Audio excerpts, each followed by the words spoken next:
Есірік торғай. Құстардың патшасы қыранның жыл сайын көктем кезінде өз бұқарасына арнап салтанатты той өткізетін әдет екен. Барлық құстарды тағы да көктемде өтетін той салтанатына шақыртады. Құс атаулы түгел белгіленген уақытта топ-тобымен патшаның ордасына қарай шұбырыпты. Орда қызметкерлері патшаның нұсқауы бойынша құстарды рет-ретімен қаз-қатар отырғызады. Құстар да мәз-мәйрам боп көрсетілген орынға жайғасады. Әр топтың басшыларына төрден сыйлы орын ұсынылады. Елдің соңын ала торғайлар тобы да жетеді. Патша қыран бұларға да өз орнын ұсынады.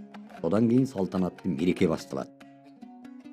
Ойын-сауық думаны қызған кезде торғайлар өз тегіне жататын біреудің босаға түбінде бүрісіп отырғанын көреді. Үстінде іліп алар лыпа жоқ қып-қызыл шақа. Көзі жыпылықтап, жан-жағына жаутаңдай қарайды. Оған жәрдем беріп, көңілін аулау үшін. Әр торғай бір талдан мамық жұлып беріңдер, анау бауырымызды киіндірейік дейді торғайлар тобының басшысы. Торғайлар шұғыл іске кіріседі. Әрқайсысы өзінің үстіндегі мамықтан бір-бір талдан жұлып береді. Үстіндегі қалпығы жоқ қызыл шақа торғай туыстарының көмегі арқасында әп-сәтте құлпырып шыға келеді. Оның әдем болып кеткен сонша тіпті қыран патшаның өзі мынандай сәулетті көркем құсты көрмей қалғанына өкініп, әлгі торғайды өзінің қасына шақырып алады да құрметті орын береді. Қыран патшаның қасынан орын алған торғай айналасына барлай көз жүгіртеді. Мен ең сәулетті құс екенмін. Қыран патшаның өзі түр-түсіме қызығып құрметтеді ғой деген ойға шомады. Енді әлгі торғай есіріп, өзінен өзі қоқырайып, паңдана бастайды.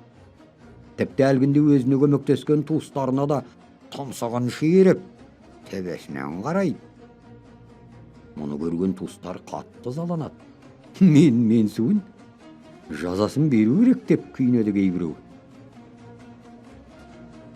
Тойда тонын сыпырып алғанымыз ұят болар, артын күтіңдер деп басып айтады байсалды кәрі торғайлар. Жас торғайлардың зығыры қайнаған сонша той тарқайтын мезгілдің соңына дейін зорға шыдайды. Ел тарап, әлгі торғай оңаша қалған кезде топтанып тұрған торғайлар тарпа бас салады да, әлгінде өздері берген мамықтардың бірін қалдырмай қайтарып алады. Ән сәулетінен айырылған есірік торғай үмірейіп, бұрынғысынша қызыл шақа кейпіне қайта түсіпті. Торғайлар көпке топырақ шашпа деп тарап кетіпті. Мұны көрген қыран патша есіргенде ес болмайды деп теріс айналыпты.